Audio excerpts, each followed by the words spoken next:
महर्षि अरविंद का नाम लेते ही उस युग दृष्टा का चित्र आंखों के सामने आ जाता है, जो बचपन से पूरी तरह अंग्रेजियत में पला बढ़ा होने के बाद भी राष्ट्रीयता का शिखर पुरुष बना। हम सब जानते हैं कि अरविंद के पिता उन्हें सिर से पांव तक पूरी तरह एक अंग्रेज बनाना चाहते थे, एक ऐसा व्यक्ति जो अंग्रेजों की भांति अपना जीवन जिए। और इसीलिए मात्र 7 वर्ष की आयु में उन्हें पढ़ने के लिए इंग्लैंड भेज दिया गया।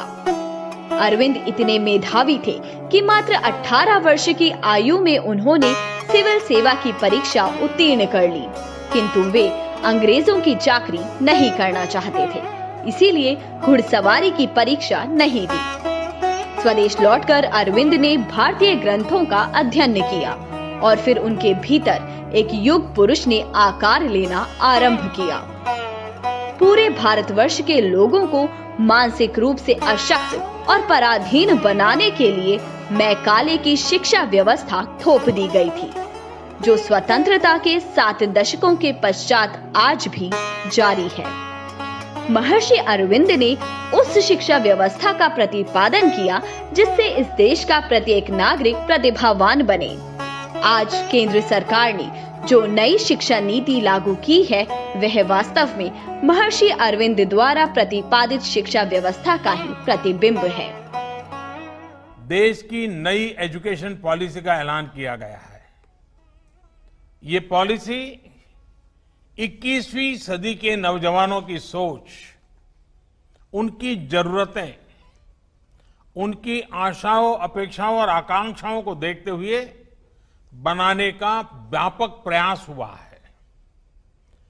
5 वर्ष तक देश भर में इसके हर बिंदु पर व्यापक डिबेट और डिस्कशन हुए हैं, हर स्तर पर हुए हैं, और तब जाकर ये नई नीति बनी है। ये सच्चे अर्थ में पूरे भारत को, भारत के सपनों को, भारत की भावी पीढ़ी की आशा आकांक्षाओं को अपने में समेटे हुए नई भारत की शिक्षा नीति आई है। इसमें हर क्षेत्र, हर राज्य के विद्वानों के विचारों को समाहित किया गया है, और इसलिए ये सिर्फ एक पॉलिसी डॉक्यूमेंट नहीं है, बल्कि 130 करोड़ से अधिक भारतीयों की एस्पिरेशंस का रिफ्लेक्शन भी है। महर्षि अरविंद मानते थे कि यदि सही शिक्षा सही प्रकार से दी जाए तो किसी भी मनुष्य के मस्तिष्क को सुपर माइंड बनाया जा सकता है और एक सामान्य मनुष्य अति मानव अर्थात सुपरमैन बन सकता है। वे कहते हैं कि किसी भी बालक को शिक्षा उसकी मातृभाषा में ही दी जानी चाहिए। उन्होंने कहा कि सूचनात्मक ज्ञान कुशाग्र बुद्धि का आधार नहीं हो सकता। यदि हम नई शिक्षा नीति को एक सूक्ष्म दृष्टि से देखें तो पाएंगे इसमें वो सभी तत्व निहित हैं जो महर्षि अरविंद चाहते थे।